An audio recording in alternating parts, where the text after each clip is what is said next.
Hey all, hey 2020, Happy New Year everyone, even though I know we're into February already, or well, almost at the end of February now. God, it goes so quick. Anyway, guys, hello everyone, welcome to Hit the Apex podcast for 2020. I'm Jawad as always, joining you for another season of epic podcasting proportions. Well, perhaps not as epic as you might think, but I'm here, I'm back, I'm ready to do another season of podcasting, Formula One, Supercars, other motorsports, other sports, and just anything in general that comes to mind, anything pertinent that I wish to talk about and stuff, not that I'm going to get heavily political or anything like that, but just anything good that's on my mind, I'd be happy to share it with you guys. And yeah, it's been some time, obviously, since December, the last time we were on air doing our season reviews for Supercars and Formula One individually. A lot of water has crossed under the bridge, and that's something that I seem to say quite a lot at the moment. Water crossing under the bridge, a lot of it's happened and stuff, and it's true though. We all evolve and move on as humans. It's natural. Change is important, sort of thing. So, a lot has obviously changed and evolved since then too, whether it's in F1 or supercars, changes on the grid, change in regulations, change in landscape and climate and all that sort of thing. So, this is why this year I think is going to be very interesting when it comes to just looking at motorsport in general and how it fits in with the rest of the world with what's going on as far as climate change and all that is concerned. And going to talk quickly about that before, give you a bit of a lowdown of what's been going on in the last few months since December. Of course, we had Christmas and New Year. Hope everyone enjoyed whatever celebrations they had, whether it was with family or with loved ones, friends, etc. And now we're back into the business, we're back into work, our everyday lives, blah blah blah, whatever's going on for you. Hope it's all good. Couple of things though that I wanted to talk about quickly off the bat too. What I got up to in the off season. It doesn't seem like it was long, but it felt like it was a while since I was last on air doing a podcast. Obviously this is a weekly routine once it all starts up, and you pretty much do it till the end of the year, and then you get 8 weeks away where you don't have to do much, but you always stay busy. I work full time as well away from my motorsport riding and podcasting, whatever I've chosen to commit myself to as a hobby or whatever. So yeah, if the full time work keeps you busy as well, you're thinking about other things, planning for new and exciting things as well. Which I'll share with you guys probably in a few weeks' time or even a month or two time, about what I've got planned for this year. But, as far as what I got up to anyway, so Bathurst 12 hour, straight off the bat, if you guys follow me on social media, you would have known that I was at Bathurst for the 12 hour again. Has to be one of my favourite events on the calendar, motorsport events in general, because, Bathurst, it's my favourite racetrack in the world. Not that I've been to many racetracks over the world. I've only been to Yas Marina, actually, in Abu Dhabi for the Abu Dhabi Grand Prix, but hopefully we can change that. But yeah, Bathurst is just incredible. You had key events that I watched as well on the TV. Daytona 24-hour race always is such a highlight for many at the start of the year. At the start of the calendar year, I should say. And then, of course, Formula E, which I've watched the last 2 E-Prix. I didn't watch them live because of the timing and everything, but put on the replay as soon as I woke up on the Sunday morning and before looking at social media too, so I didn't have any spoilers as to what happened. And yeah, both the Santiago and Mexico E-Prix, Mexico, of course, just last weekend, they were really, really exciting, really getting into it now. And I've got to thank the guys at Regen E-Racing Podcast for that. So shout out to you guys again. Happy New Year if you guys are tuning in. And yeah, always listen to what they have to say on Formula E. They are the authority when it comes to that. I just, I'm still learning my way around it and all that sort of stuff. So hopefully perhaps later in the year I can give a bit bit more of a in-depth look at it. But yeah, no, Rolex 24, the Daytona event, really, really cool. And then to realize that a lot of the drivers who did that event then flew halfway around the world to Bathurst just under 7 days, basically, for the Bathurst 12 hour is incredible. Obviously, Chaz Mostert, the highlight there at Daytona, winning the GTLM class for BMW with Augusto Farfus as well, who came out and was his teammate at the Walkenhorst BMW team for the 12 hour. That's just incredible. But then other guys like, Scott Dixon, he was a highlight to see at Bathurst as well. First time, obviously, racing in Australia for quite some time. He said, and just an incredible person. So easy to talk to. You would think that someone who spends, who's a incredible champion over there in America in IndyCar, 5-time IndyCar champion, would have a different personality altogether. But no, he was really easily approachable, and you could just ask him some easy questions and he'd be happy to answer to them. He didn't really shun you away. So I was really impressed when I met Scott Dixon and got his autograph and everything too, which was great. Sometimes I still like doing a bit of autograph hunting, but it's not as much as I used to back in those days. But yeah, no, Bathurst, always incredible. This year I was able to take part in the Track to Town event as well, which they introduced last year with only a handful of participants, but this time they actually made the whole field do it. So that was like about 30 odd cars that they got to drive from Mount Panorama, the circuit, to the centre of town. So they closed off, one of the main roads in the Bathurst Township, actually just across the road from where we were staying too. So that was quite convenient. Just dump the luggage and head straight to the meeting point. So you had all the cars driven down from the circuit on a proper township roads and everything, which I got some pretty cool photos, you got to say, going around a roundabout. You got your McLaren 720S, your GT3 car, you got the Porsche, the Bentley. It's just all great cars. It's so cool. And then of course the drivers just being available to talk to, mingle with, get some photos, or even autographs.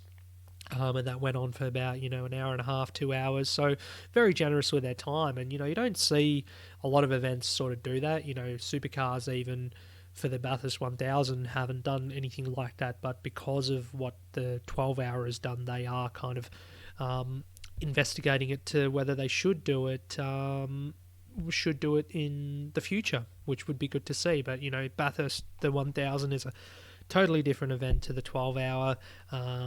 So many different types of people. Of course, it's a lot less busy as well, the 12 hour than the 1000.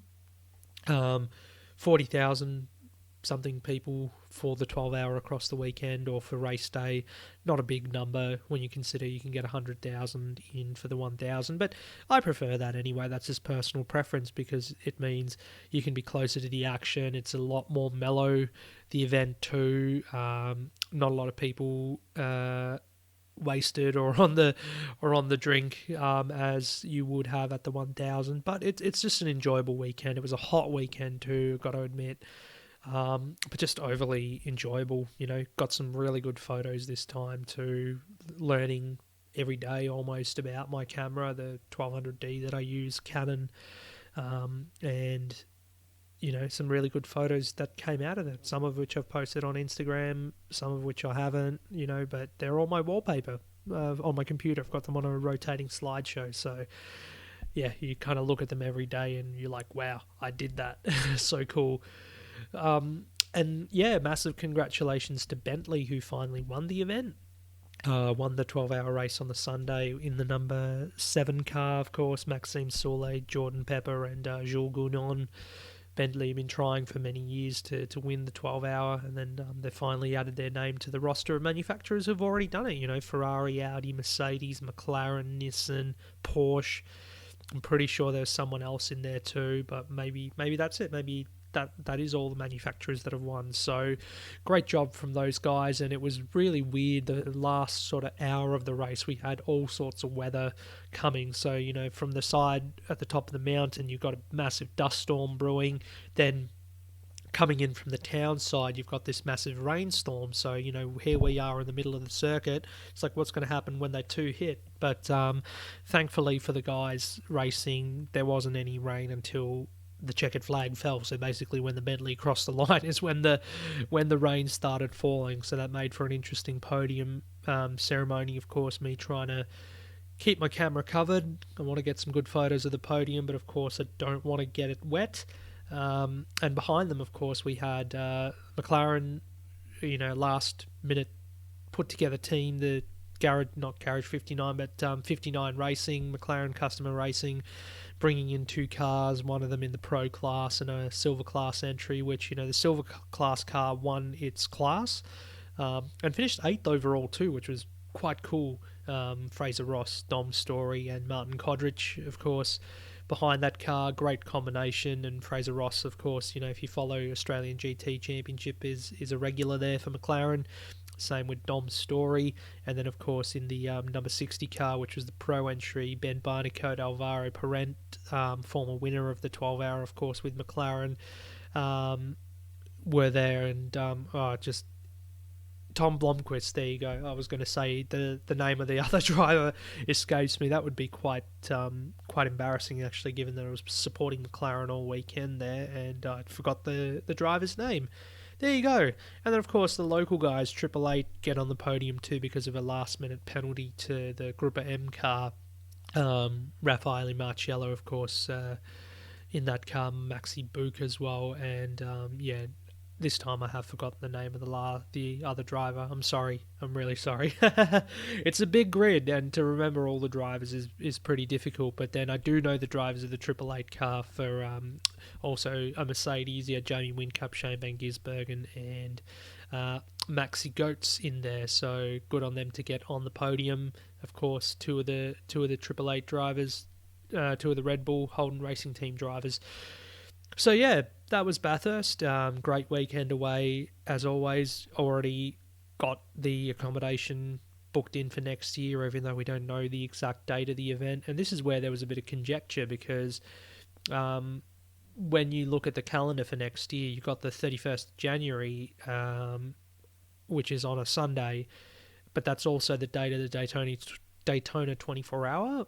And then the following weekend after that, the 6th of Feb, you got the Kyalami race in the WEC Championship. So it's definitely not going to clash with Daytona, because a lot of the drivers who do Daytona will obviously come over to do the 12-hour because they race, you know, the GT or the DPI class or whatever.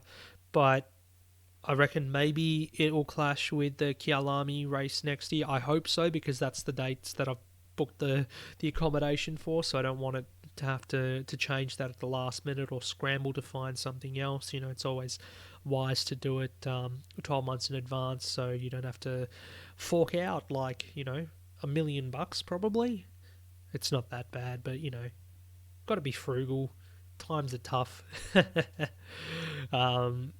But yeah, no, so overall, such a great event. If you guys haven't been to it before, or you plan on coming to Australia and want to see some good racing, then come in February. See the Bathurst 12-hour, stay for a month, stay for 2 months, then you can see the Australian Grand Prix too. You know, do the double, or even go to Adelaide to see the Adelaide 500 for the Supercars, which is on this weekend. So this is why today or this week was the right time to get back into the podcasting caper, because we have the Supercars Adelaide 500 on this weekend. So really looking forward to that, and I'm going to preview it a bit later on to talk a bit about what's going on as far as manufacturers are concerned as well, given the news of GM retiring the Holden brand at the end of this year.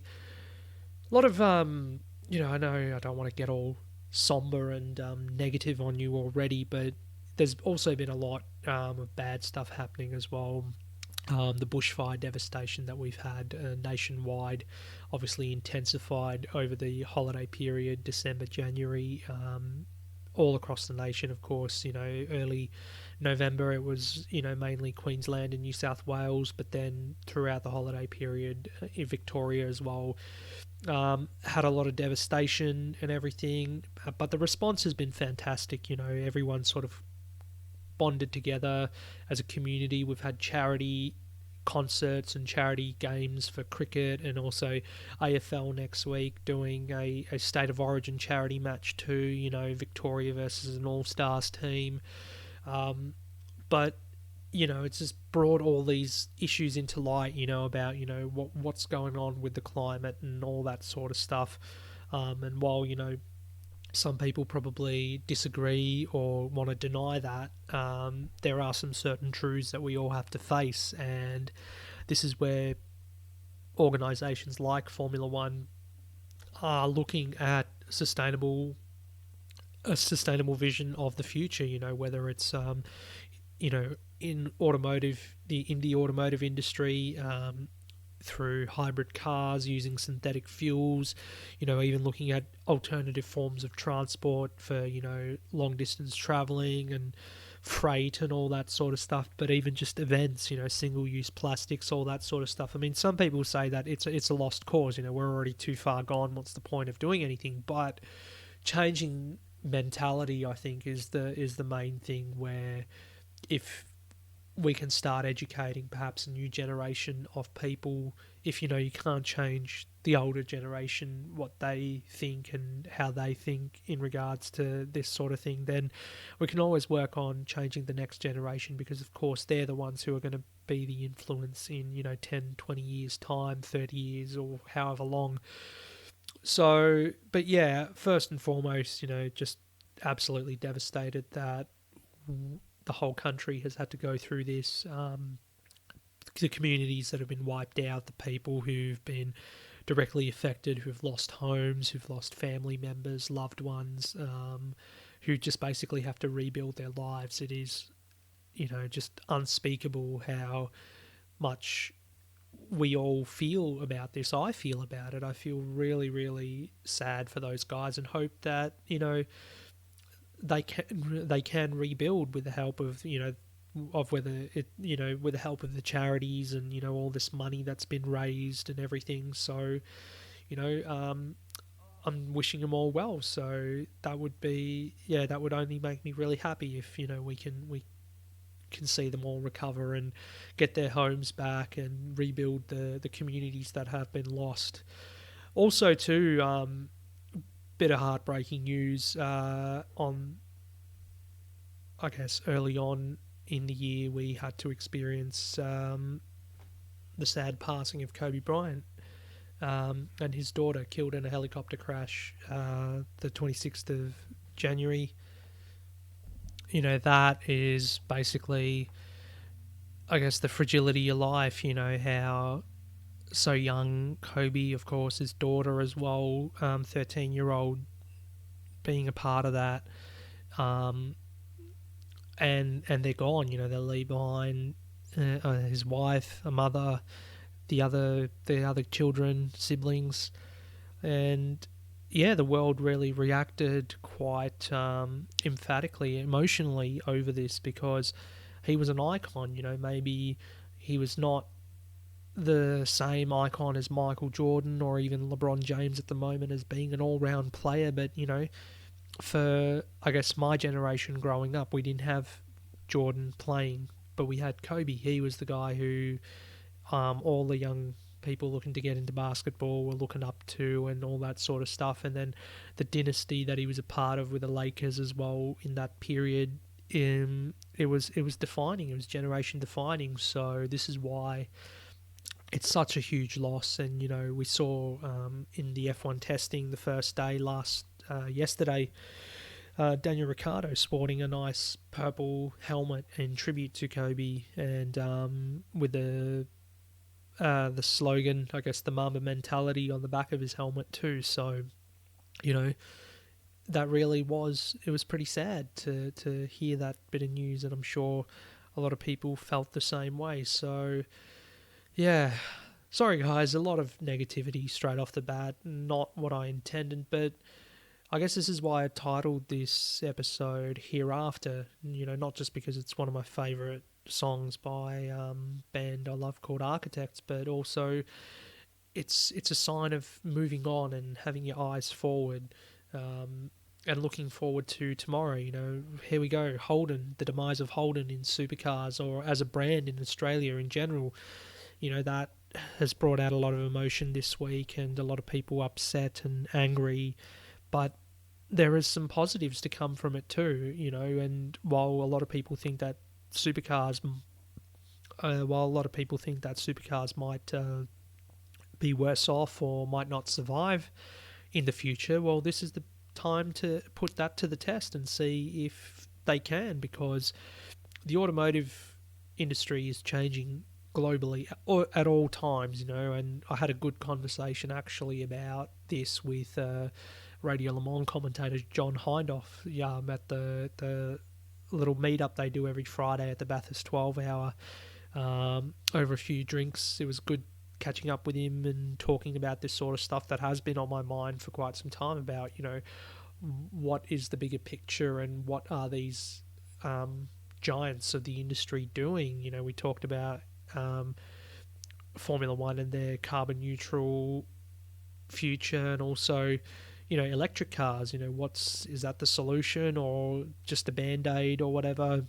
What the UK are doing as far as banning all petrol and hybrid cars, diesel cars from 2035, is that actually going to happen, and whether the infrastructure's there or not to do it. So some good knowledge taken away from that conversation. But as far as Supercars and Holden is concerned, well, I guess the decision to scrap Holden follows the global decision by GM, General Motors, who of course own the Holden brand in the US, have decided to scrap all right-hand drive cars. So, poor sales is basically the bottom line, and in the Australian market in particular, where Holden is meant to be, one of the best brands in the country, well, no one's been buying Holdens, and even though Holdens have been badged up over the last few years, there have been different models that they've brought in, like, the Insignia, which has been the new Commodore, or the last ever Commodore that we're going to have.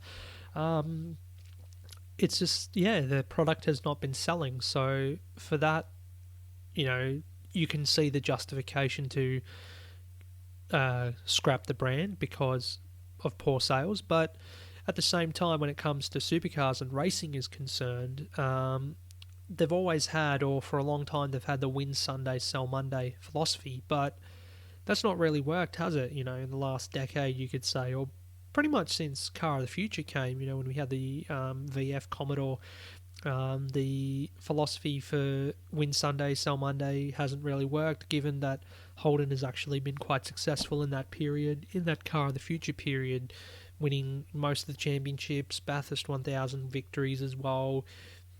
Despite all that success, it's done nothing to help them. And this is where we're at this situation today. And given the change in the automotive landscape globally, does supercars look like a bit of a dinosaur amongst all that? And you kind of have to say, yes, it does, because you don't see many categories out there with big V8s, normally aspirated, big sedan cars, apart from NASCAR maybe, but even then, there's a lot of differences. When you look at things like Super GT or DTM, you've got hybrid units, power units being introduced, smaller engines, turbocharged, trying to keep it in line with what the automotive, trying to keep it in line with what the car maker is doing at the time. And I guess four-door sedans are dead pretty much. Most people buy small SUVs or utility vehicles, hatchbacks. And I'm not saying that supercars should go down the path of the hatchback, which TCR is doing. And as kind of cool TCR is, it's not as exciting as your your big supercar, bring on the thunder, bring on the sound, and, you get the drivers in there as well, and they're quick too compared to the TCR cars. So what is the future for them? I reckon perhaps going down the coupe route. So, what we've got with the Ford Mustang at the moment, but perhaps, change in the regulations when they bring in Gen 3 in 2022, make sure that they actually change the chassis so it can suit a coupe car with a lower roof, not have to do what they did with the Mustang last year and raise the profile of the roof so it can fit the Supercars control chassis. And then as a result of that, then they've had to change the aero quite a bit too, having big rear wing, and that's basically what's given them the advantage. And we had all this drama and hoo-ha about, parity and all that. So that's probably the thing that they're going to do in the future. And I'm not a believer of that Supercars is going to be dead as a result of this. Definitely not. But I think this is going to be a challenging time for them to sort out what they're going to do as far as their regulations are concerned, but they're going to make the right decision in the end. And two of the things that they're going to have to look at as well, especially with trying to attract new manufacturers, is sustainability and viability too. So the viability side, you've seen a team like GRM, who's been in the sport for many, many years, 2 decades, basically bow out because basically they could not afford to keep going racing and then racing for minor positions. So one measure that Supercars has now finally introduced is, looking at standardising parts and equipment, which Formula One is also looking at doing for 2021. So they've got the shock absorber this year, control dampers, shock absorbers from Petters. That'll mean that every car up and down the grid will use the same component there. But then also for Gen 3, they're looking at, a complete control front end of the car. So that means, obviously the individual team does not have to spend, X amount of money developing and fabricating and doing this and doing that for that. It's already done there for them. And also as a result, it should even out the racing a little bit, because obviously the big teams can spend a bit more money on things like that, which a smaller team might not be able to. And it's the same story in pretty much any motorsport where, teams with more money will obviously spend more on research and development and get these little advantages that the other guys can't. So it's not a measure of dumbing the series down or dumbing a sport down, but it's also a way of, well, there's other key areas that they can invest and develop in. So why do they have to do it in this part? The front end, forget about it. We'll just have a control front end and, you can focus more on other things kind of thing. So it makes sense to me now. A few years ago when you were talking about standardizing components and all that sort of stuff, I'm like, it's going to take away from the bespoke nature of the category, that everyone's different. And same with Formula One, it was like, but everyone's got a different design. This is a trademark of Red Bull or trademark of Ferrari. But then when you look at it now, where you can't just throw blank checks at everything anymore. Even when money's a finite resource, or you want to try and translate that technology over to other things in the world too, when everyone else is struggling, then you've got to think about making these decisions, and it seems like that's the right thing to do. So yeah, coupes could be the future. Obviously, with Ford already heavily invested with the Mustang, we could see the Camaro possibly come through. GM want to still deploy a special vehicles division here in Australia to sell some cars, obviously, as whether they're Chevrolets or whatever. So could that mean that we get the Camaro in a couple of years' time? As for the current car, the Commodore, next year under the current homologation rules, they could still race using that Commodore model, but obviously without any Holden branding.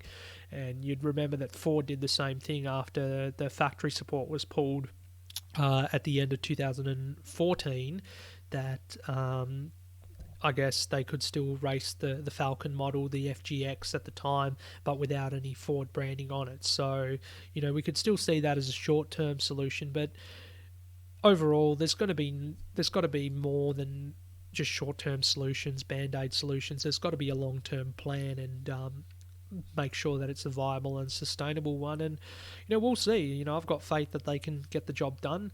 It's such a great category. It's one of my favourite categories in the world for racing because it's got these really cool drivers, really fierce rivalries between the drivers, and also, just because it's close racing, that's it.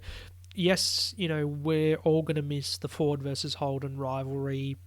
It's like, two teams in a football code or whatever, two nations in cricket or rugby or whatever that have been at it for years. But through that, I think, we'll probably get a new rivalry. If GM come with a Camaro, you're going to have Mustang versus Camaro, which will be just as good as Ford versus Holden, red versus blue. So, yeah, at the end of the day, I kind of agree with what, the likes of Roland Dane, who's the Red Bull team boss for Triple Eight and everything, says that, we've got a lot of fans out there for Holden who've just not been buying the product for whatever reason in the last 10 years. So if that's, the mentality, which has been the mentality of Supercars, is that, the fans have then got to go out and buy the product, that's why they're fans. Well, perhaps it's time to change that mentality also and produce something that's not going to rely, on the win Sunday,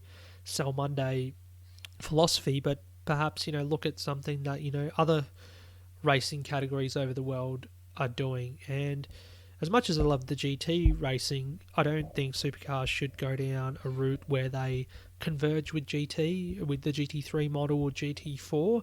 It's got to be touring cars in a way, but with coupes. I think that can be done. So kind of similar to DTM, but hopefully better than that. So yeah, watch this space, and I'm sure throughout this year we're going to be following closely and discussing quite a bit what is going on with Supercars and what's going to happen for 2022 or even 2021, where they've come out and said that they could even fast track some development parts, Gen 3 development parts into 2021 to try and get everyone ready, or all the Holden teams ready for, what's to come in the future. So yeah, let's get straight into then looking at the Adelaide 500, of course. One of my favourite events on the Supercars calendar, yet to go.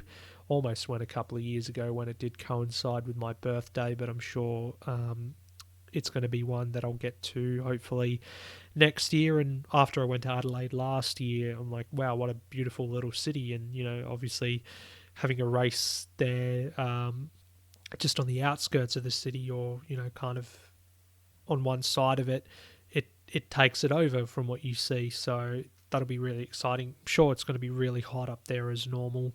But, yeah, it's going to be good stuff. So a few key things to look at for Supercars in 2020. We've had the aero balanced, of course, after what happened last year between the Mustang and the rest of the competition. A lot of VCAT testing, of course, done over the off-season. And overall, on both cars, they've reduced the aero by 10%, which obviously will affect the Mustang a lot more than the Commodore. We've also got the control dampers on board as well from Petters. As I said before, it's a good introduction and going down the path of standardized components where, it's unnecessary for all teams to fork out and develop bits that, where they could all just share them. And, it'll be a nice feeling for drivers up and down pit lane, perhaps some of the smaller teams to even get amongst the big teams, for individual race wins and that sort of stuff. And then, of course, another change is that we're going to have fresh tyres for all practice sessions too, so you won't be using old tyres. And as a result, you could get a better form guide on a Thursday or Friday for practice than you did in previous seasons. So that's really good. They're going down that path. We've had mass changes across the field too, just going to quickly run over them for you as well. So you've got, Tickford Racing, of course. Chaz Mostert left, went to Walkinshaw Andretti United, running number 25 he will be, and he took his engineer, Adam DeBore, with him too, which is going to be good for those guys to get that technical insight from him. At his place at Tickford, Jack LeBrock steps in. He'll be driving the super cheap auto car 55. Kelly Racing, they've downscaled to 2 cars, of course. Andre Heimgartner and Rick Kelly behind the wheel of 2 Ford Mustangs, which will be really exciting for those guys, and I think will be really good for them too. So they've done a phenomenal job over the off season to make the switch to the Mustang, but also develop their own in-house engine for the Mustang. So that's, I guess, going to be their, USP there that separates them from the other Mustang runners, as they've got their own engines. And I think, those two, they were really handy last year in the Nissan, and Heimgartner in particular. So I'm even tipping him to pick up a win or two this season, which would be fantastic for that team as well as they transition over to the Ford side. Then, of course, Walkinshaw, you got Chaz there, but then you got Bryce Fullwood, the reigning Super 2 champion, stepping up as well to be his teammate in the number 2 car. So how his rookie season goes, we'll be watching with eager eyes. Brad Jones Racing expands to 4 cars. Macaulay Jones, of course, staying put with Nick Percat. Then we've got Todd Hazelwood coming in to step in for Tim Slade, who's now become Scott McLaughlin's co-driver in the Enduro Cup. And Jack Smith, who raced a bunch last year in a wildcard entry at Brad Jones. He'll be the 4th entry permanently on the grid. Team 18, of course, the Charlie Schwerkold Racing Camp, they've expanded to 2 cars to accommodate Scott Pye, so that'll be really good for that team to have 2 cars on board now. A lot of data to be shared between the two, and of course, I like their chances as well of perhaps getting up there and mixing it for a win or two, because last year we did see Mark Winterbottom. He was quick on occasion. He got that pole position in Tassie. So, and Scott Pye as well, he's no slouch, so it'll be exciting to see that. The new team, Team Sydney, of course, it was Techno Autosports relocating to New South Wales, and they finally came to fruition. There was a lot of stuff going on over the off-season as to whether this team would get off the ground and run or not, and then we had the launch of the season in Sydney just after the Bathurst 12-hour, and James Courtney unveiling the Coca-Cola sponsored car. But Courtney's going to drive the Boost Mobile car this weekend. I think it might be a season-long deal for that, so Courtney linking up with one of his old sponsors there, and then Chris Pither rejoining the Supercars field full-time. So he obviously got to go in the Enduros last year with GRM, so good to see Pither back on the grid full-time, and hopefully gets a better crack at it than he did when he was with Super Black Racing as part of the Tickford camp or Pro Drive back in the day. Matt Stone Racing as well expands to 2 cars. Gary Jacobson takes over from Todd Hazelwood, and you've got a new program called the Superlight, which is going to help young drivers transition into the main game. So that's 1 entry being shared by 2 drivers. That'll be Zane Goddard and Jake Kostecki, and those guys will basically split the driving duties across the year, so they'll do equal amount of events leading up to the Enduros. So this weekend we've got Zane Goddard doing the Adelaide 500, and then the next event, the Australian Grand Prix support round, will have Kostecki in the car, and then basically they'll do the Enduros together, and then Newcastle, I'm assuming they're going to decide who's going to do that based on who's got more points at that point of the season. So that's how that will go. Co-drivers as well, not that this early in the season we've got to think too much about that with the Enduros ages away, but there's been some change too over the off-season. So Prema, obviously, Alex Prema, obviously out at DGR Team Penske. He's already found a home at Tickford alongside Jack LeBrock. You got Tim Slade there at DGR Penske. Jack Perkins as well has left Walkinshaw and Andretti United. He's off to Tickford as well to join Will Davison. Kurt Kostecki will step in to partner Bryce Fullwood at Walkinshaw. Warren Luff stays put and will be with Chaz Mostert. Tom Randall, of course, we've heard over the off-season he's been battling testicular cancer. We wish him all the best with 2020 and hope he can overcome this battle too. He'll be there with Nick Percat at Brad Jones. Then Erebus as well have shaken up their lineup with Luke Youlden announcing that he will be retiring from full-time from co-driving, I should say. Will Brown steps in to replace him next to David Reynolds, and then Anton De Pasquale will be joined by Brody Kostecki. So we're going to have all three Kostecki cousins on the grid in the Enduro for separate teams, which will be really interesting to see.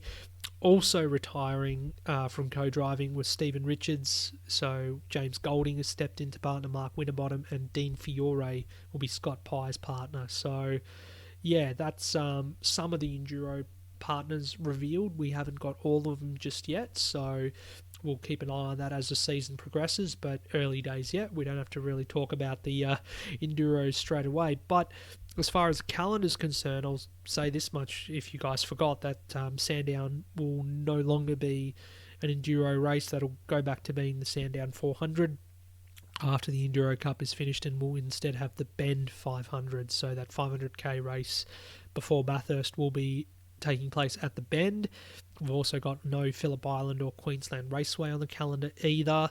And then, of course, we heard over the off-season that the Pukekohe round in New Zealand over Anzac Day weekend will not take place at Pukekohe anymore due to some regulation over that weekend that they're not allowed to hold a motor race in that part of town. So they're going to go down the road in between Hamilton and Auckland to a place called Hampton Downs, which I'm sure eager motorsport fans in this part of the world will be familiar with. And Supercars has never raced there before, but we've had some, GT racing there. Australian GT Championships gone there. It's an exciting little circuit, so I'm excited to see how Supercars go over there indeed. As for this weekend, it's like being thrown in the deep end. The Adelaide 500, a grueling circuit, a lot of 90-degree corners. You've got the fearsome Turn 8, concrete walls, the heat, two 250k races as well. It's just everything rolled into one. So, you thought, the pre-season test that they had at the Bend, thought that was just easy. Well, this is totally a different story, and it's always a good one to start off the year with as well. And with the balanced aero and the control parts this year, we should see some closer racing. We should see more little teams, you could say, get up there and take those individual wins like we've seen in seasons gone by, unlike last year where it was basically the heavyweights that took out all the wins. Only 3 teams were able to win, which was, Red Bull, Penske and Tickford. So even Erebus couldn't win a race last year, which was quite disappointing given that we had predicted them to be dark horses in the championship battle. But hopefully this year, with a bit of renewed confidence, they can get out there. Walkinshaw and Andretti United as well. It's not going to be a short-term recovery, but, it would be nice to see some encouraging steps from them this year. And, of course, with a multiple race winner, Bathurst winner like Chaz Mostert on hand, I think, we're going to see some good direction from those guys. And even Tekno, with their change to Team Sydney, James Courtney in the car too, you don't think that Courtney would have switched teams not to find success. So that'll be interesting to see how their fortunes play out. And then, of course, the rest of them too, Team 18, they're going to be targeting success too. And, of course, Brad Jones Racing with those 4 cars, that'll be quite crucial too for them. So, yeah, that's pretty much it. And, of course, Jamie Whincup set to make a big announcement on Saturday as well on his future. A lot of people over the off-season have been speculating as to whether this will be his final season in Supercars. Of course, the GOAT, you could say, as far as championships are concerned, having won 7 of them. He's won, a handful of Bathurst wins as well. And it could be kind of a perfect swan song if he were to go out this year and announce that he's retiring, but then also win a race like Bathurst with Craig Lowndes for the last time. Those two have had such great success together. They won Sandown together last year, which was great. So if they could go out this year and do that, that would be great. Don't know about a championship. I mean, it could happen if he's consistent this year, which he wasn't in 2019. An 8th championship would be unprecedented, but you could say early money if you had to put early money on a Triple Eight driver to win the championship this year. Could be Shane Van Gisbergen, I'd say. And for Scott McLaughlin too, it's going to be a year of proving, a lot of point proving, you got to say, because, Bathurst last year was controversial. The whole year was up in the cloud because of the aero stuff. He's, it's fair to say that there's going to be a lot of speculation about his future too, whether he's going to stay in Australia beyond this year or next year will he go and race IndyCar, because he went and did the test for Team Penske and was third fastest as well, and he's going to actually do an IndyCar race this year, the Grand Prix of Indianapolis, the precursor to the Indy 500. So I guess McLaughlin, perhaps, does he want to go out as a 3-time Supercar champion, perhaps win another Bathurst, put to bed all those naysayers, all that negativity from last year?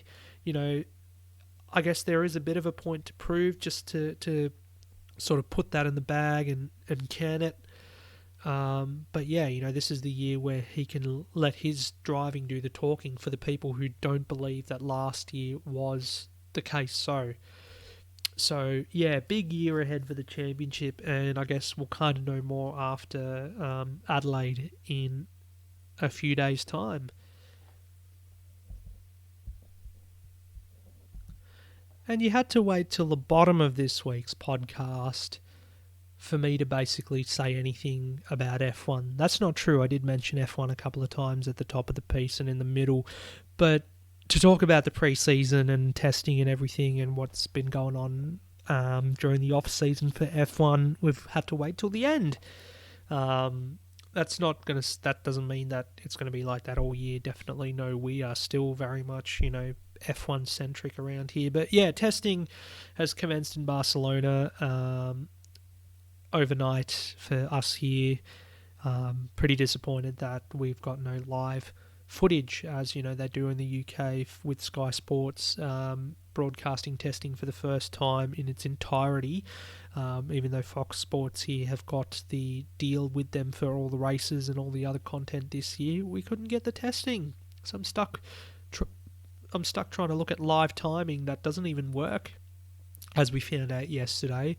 And then also the live blog, which is being done on the Raw at the moment, and that's been pretty fantastic. So jump on that, and you'll see me chiming in a little bit and seeing what young Josh Kerr is doing at the moment with his first live blogs in the Formula One world. It's been pretty good so far, so yeah, look forward to chipping in again tonight. Shout out to you, Josh. G'day, hope you're well. Enjoy doing the testing blogs, and hope you listen to the podcast as well this year. So yeah, all but Renault have revealed their liveries this year. So far, they've got a black testing livery, which someone was saying to me last night. Oh, it'd be pretty boring if they ran that for the whole year. I said, I'm pretty sure this is just a testing livery. I don't think Renault are that stupid to just have a black car for the rest of the year. Might summarise their season if it ends up being another shocking one for them, and they do need to really have a good season this year to claw back the deficit from last year, which has been quite disappointing. Quite disappointing to see them slip back, but at the same time their loss was McLaren's gain, and McLaren's gain is something that I'm not going to complain about too much. What we did see though from the first day is that Mercedes were on top, both Lewis Hamilton and Valtteri Bottas splitting the running and topping the timesheets. Lewis on the hard tyres, Valtteri on the mediums. And of course, third fastest was Sergio Perez in the Racing Point, and Racing Point taking the risk this year. Well, not really risk, but going down the path of Mercedes' philosophy with a front wing, so they've pretty much got the same front wing design as Mercedes. And of course, big news with them over the off-season with Lawrence Stroll, who co-owns Racing Point, buying a stake in Aston Martin. And of course, Aston Martin are going to be on the F1 grid as a works team in 2021, with Racing Point set to evolve into that team. So big news as far as that's concerned. Of course, Lawrence Stroll, who came to the rescue for Force India a couple of years ago, and of course now they've transitioned over to Racing Point. Lovely livery this year. Obviously, a lot of people saying that they don't miss the Sports Pisa branding on that car from last year, and they're happy to see a more pink back on the car with their principal partner BWT. But what that has resulted in, and we're going to stray from the path once again from F1, is that Aston Martin now have announced that they're postponing their Valkyrie WEC car because they were pretty much blindsided by the announcement that DPI and LMP were going to unify, where they, before Daytona and the lead up to Daytona this year, they announced that Le Mans ACO rules and IMSA rules are going to align, and they're going to be able to race DPI Daytona prototypes at Le Mans in the top class alongside the LMP cars. So this is going to be called LMDH, because obviously they're switching over to hypercar rules from the next WEC season, which starts in the latter part of this year. Aston Martin, who were one of the first teams who got behind the hypercar regulations for WEC, have basically gone and, they've spent all this money and be like, oh yeah, we're going to have bespoke racing cars, blah, blah, blah. And they've kind of been blindsided by the fact that, now they're letting prototypes, customer prototypes, which are basically what they run in IMSA, to come over and join the party, where they thought it was just going to be manufacturer to manufacturer racing with these unique bespoke cars. So I guess they're a bit angry about that, you could say, but if they don't go to WEC, they don't race at Le Mans, they're going to have an F1 team.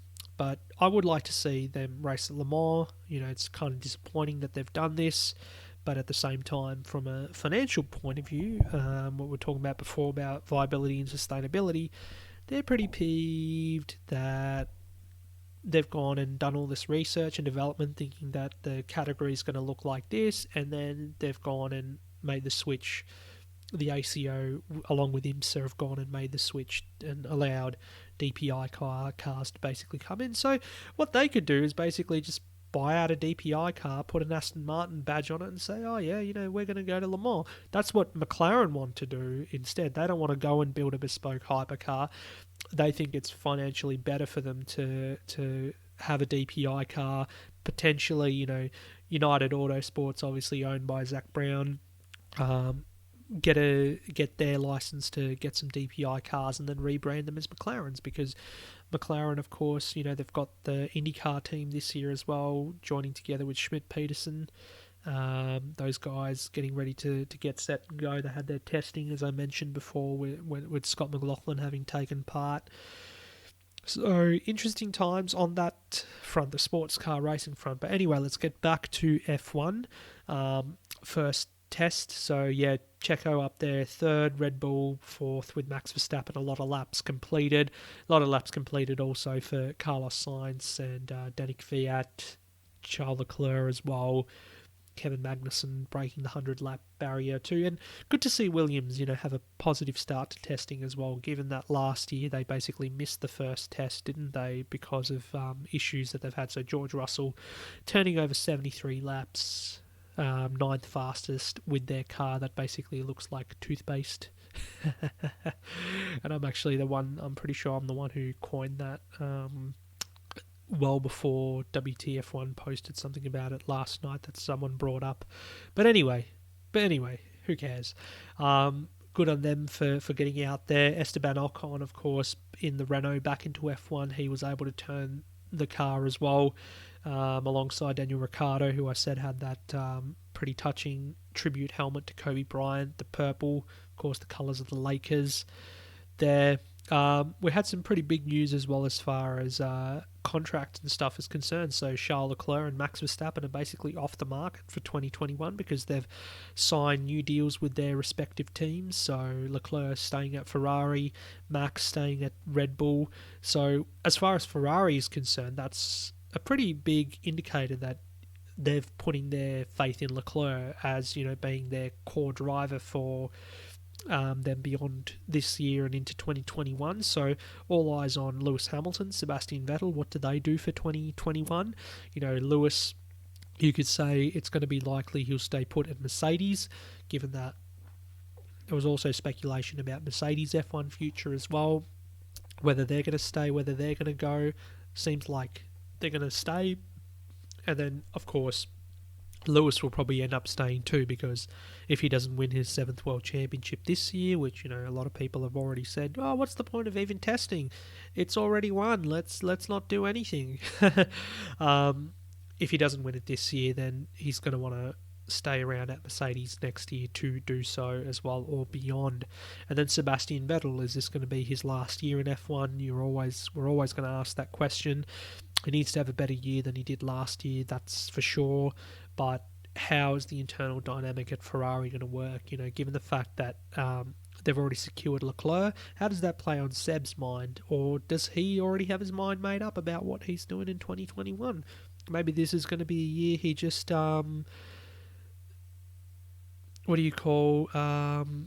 is this just going to be something that he does? He's got that decision already made up in his mind and is like, oh, well, I'm just going to go out there, have a good year, win some races, potentially win the World Championship or whatever Ferrari are going to do this year.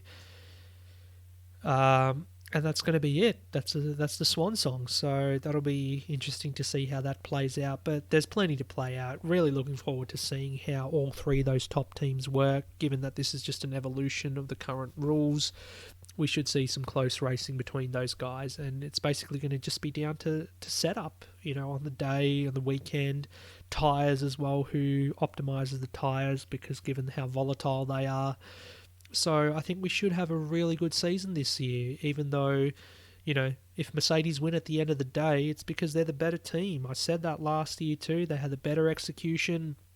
They weren't always the fastest, but they had the better execution, and it's up to the other guys to be able to catch up and do the right thing to get themselves ahead. So yeah, that's that.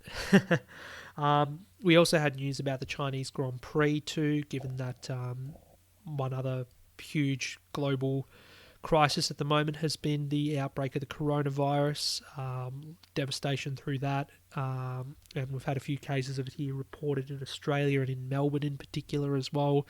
But it hasn't directly affected anyone that I know, which is good to hear. But what has happened is that the Chinese Grand Prix has had to be postponed, which is the right decision, obviously, given the circumstances. I wouldn't be surprised if that's it for the Chinese Grand Prix this year. We're not going to have it at all.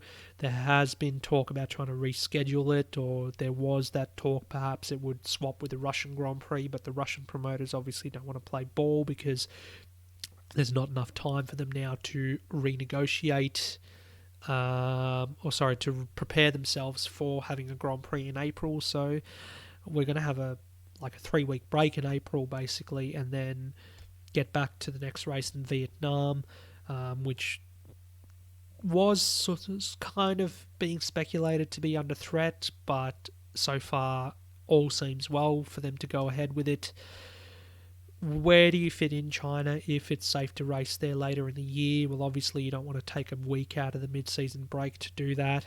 They're talking about potentially filling the week between Brazil and Abu Dhabi at the tail end of the season to do it, but that is a logistical nightmare because you're going to basically have 3 races on 3 different continents in 3 weeks. But perhaps what has been sort of discussed is that maybe they'll have a 2-day event trial, like a mini Grand Prix in China, which is something that they've been talking about they want to do for 2021, is have a shortened weekend. So maybe they could trial that. But look, we're going to have 21 races anyway this year. It would have been 22 if China is a definite, and that's in itself seems like a lot, and I guess, Liberty Media, FOM, they want to have all these races. They want to increase their global footprint, but I think everyone will be pretty grateful if it just stays at 21 and we can not worry about China this year. Not from a we don't want to go to China thing. It's safety. It's you don't want to risk the whole F1 circus basically getting sick and then spreading it to other people and all that sort of stuff. So it is a very from a health and safety point of view, it's quite important. It's nothing to do with commercial stuff at all. And yeah, I guess it will suck for China. They'll lose a bit of money doing it, but hey, I could say something about the origins of the virus and how it all started, but I'd rather not. As far as trying to keep the peace here is concerned, because I feel pretty strongly about how it all happened and everything, and what the circumstances around it is. But that's not my place here to talk about that just yet. So yeah, that's about it then. Wow, it seems to have gone a bit smoother than I thought it would be. Usually, if I take a bit of a break from podcasting, it's got a lot of coughs and splutters and all sorts of jazz. Seems like the kind of day actually outside that I normally do podcasting, given that I do it mainly through the middle of the year when it's winter over here, it's cold, it's miserable, blah, blah, blah. But, we've still got a few hot summer days left, I think, to enjoy. And then, we'll get into the depths of winter soon enough. Yay. Anyway, that's pretty much it, though, for this week. Hope you guys enjoy the Adelaide 500 if you're going to watch it this weekend. I know I will be. Keep posted for all my work on the Raw as well. I'll be tweeting about it. Where to follow me, at Dr46, my personal Twitter account, and of course at Hit the Apex Media as well. Make sure to get onto it. iTunes, Spotify, you can listen to it on there. You can listen to it on Transistor. And yeah, I'm really looking forward to seeing what this year has in store for us. A few exciting things planned, a few things yet to plan, and some all-round fun, I think, is due. So, yeah. Thanks, guys, for tuning in. Looking forward to 2020, and I'll see you guys next week to talk more about testing and, of course, the Adelaide 500 wash-up. Ciao.